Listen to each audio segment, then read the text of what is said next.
প্রিয় ষষ্ঠ শ্রেণীর শিক্ষার্থীরা, শুভেচ্ছা নিও।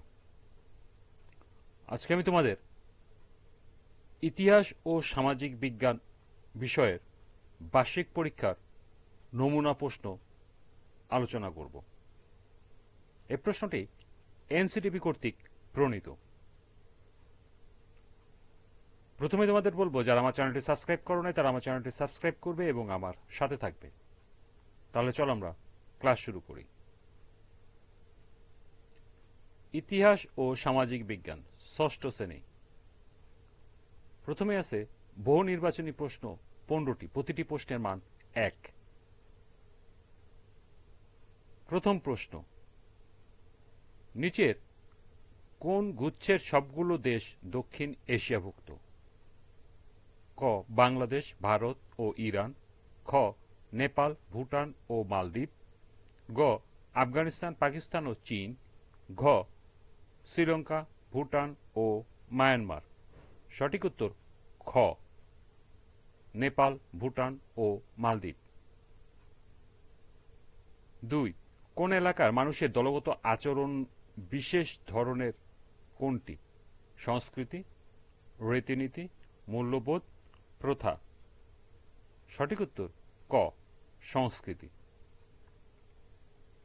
3 অনুসন্ধান কাজ পরিচালনার জন্য প্রশ্নের মধ্যে বিষয়বস্তুর সুনির্দিষ্টতা কোনটি? ক অতীতকালের সাথে ভবিষ্যৎকালের, খ বর্তমানকালের সাথে ভবিষ্যৎকালের, গ বর্তমান কালের সাথে বর্তমানকালের এবং ঘ অতীতকালের সাথে বর্তমানকালের। সঠিক উত্তর ঘ অতীতকালের সাথে বর্তমানকালের। 4 কোন উপাদানগুলো ভূপ্রকৃতির সাথে জড়িত? ক অফিস, আদালত, ব্যাংক, বিমা, খ দালান কোঠা, রাস্তাঘাট, গ নদী, পাহাড়, সমুদ্র, ঘ বাজার, শপিং মল, বন্দর। সঠিক উত্তর গ নদী, পাহাড়, সমুদ্র। 5 প্রকৃতির কোন সম্পদ পুনরায় নবায়নযোগ্য নয়? রান্না করার গ্যাস, যাত্রীদের ব্যবহৃত যানবাহন, সূর্য থেকে প্রাপ্ত শক্তি, কৃষিকাজে ব্যবহৃত যন্ত্র। সঠিক উত্তর ক রান্না করার গ্যাস। 6 বাজারে যেসব জিনিস বা দ্রব্য বিক্রয়ের জন্য সাজিয়ে রাখা হয় তাকে কি বলে? সেবা, দ্রব্য, পণ্য, কেনাবেচা। সঠিক উত্তর গ পণ্য। 7 সামাজিক কাঠামোকে কয় ভাগে ভাগ করা যায়?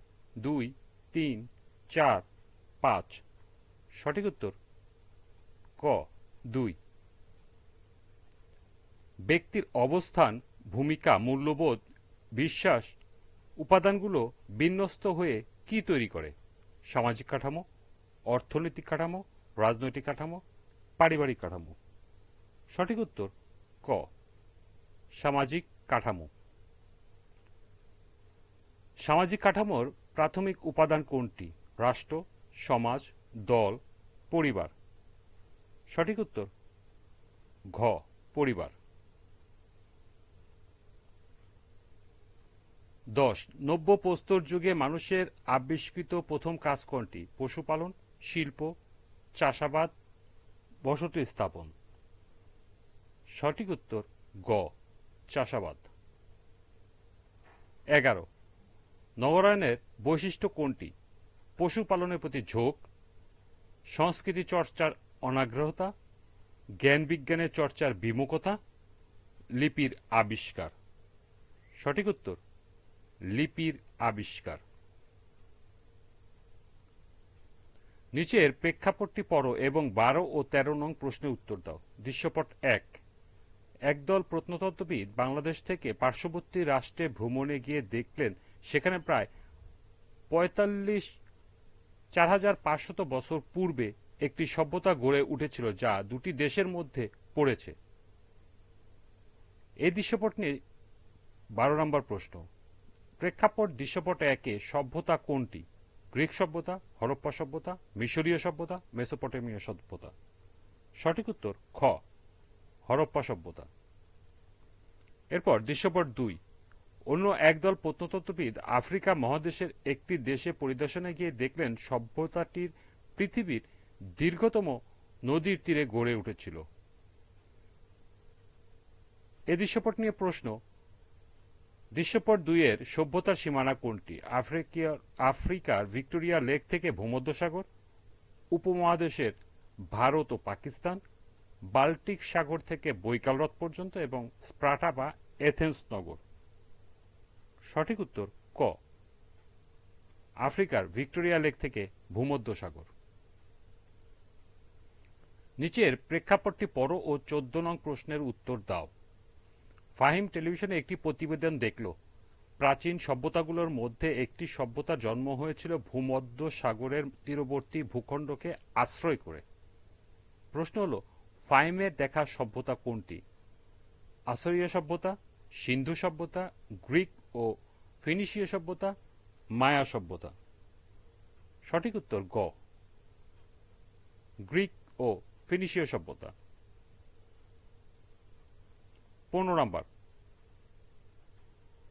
বঙ্গ জনপদের সীমানা ছিল ফরিদপুর, বরিশাল, ঢাকা, ত্রিপুরা, ঢাকা, নোয়াখালী, বরিশাল, ফরিদপুর, কুমিল্লা, নোয়াখালী, ফরিদপুর, ঢাকা। সঠিক উত্তর ক, ফরিদপুর, বরিশাল, ঢাকা। এই ছিল এমসিকিউর 15টি প্রশ্ন। এরপরে এক কথায় উত্তর দাও। 10টি প্রশ্ন থাকবে, প্রতিটি প্রশ্নের মান 1। 10টি প্রশ্নের উত্তরই দিতে হবে।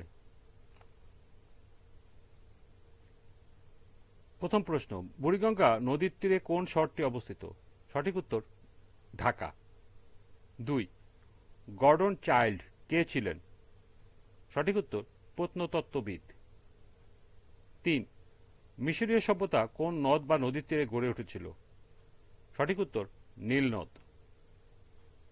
4, পলাশীর যুদ্ধের পর বাংলার একাংশের রাজ ক্ষমতা দখল করে কে বা কারা? সঠিক উত্তর ইস্ট ইন্ডিয়া কোম্পানি। 5, বঙ্গভঙ্গ হয় কত সালে? সঠিক উত্তর 1905 সালে। 6, ভারত বিভক্ত হয় কত সালে? সঠিক উত্তর 1947 সালে। 7, দুইজন ভাষা শহীদের নাম লেখো।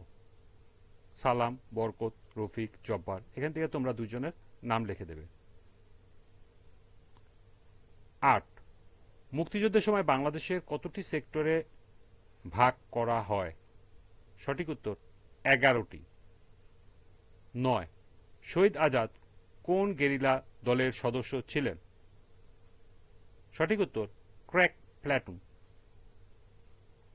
সর্বশেষ প্রশ্ন, যে কোনো একটি রূপান্তরিত সম্পদের নাম লিখো। সঠিক উত্তর হাতুড়ি। এই ছিল এক কথায় উত্তর দাও 10টি প্রশ্ন। এই অংশটি দিয়েই নৈর্ব্যক্তিকের 25 নম্বর শেষ। এরপর রচনামূলক 75 নম্বরের প্রশ্ন। আজকের ক্লাসটি এ পর্যন্তই। পরবর্তী ক্লাসে রচনামূলক নমুনা প্রশ্ন নিয়ে আলোচনা করব। সবাইকে আবারও বলছি, যারা আমার চ্যানেলটি সাবস্ক্রাইব করো না তারা আমার চ্যানেলটি সাবস্ক্রাইব করবে এবং আমার সাথে থাকবে। সবাইকে পরবর্তী ক্লাস দেখার আমন্ত্রণ জানিয়ে আজকের মতো এখানেই বিদায় নিচ্ছি। আল্লাহ হাফেজ।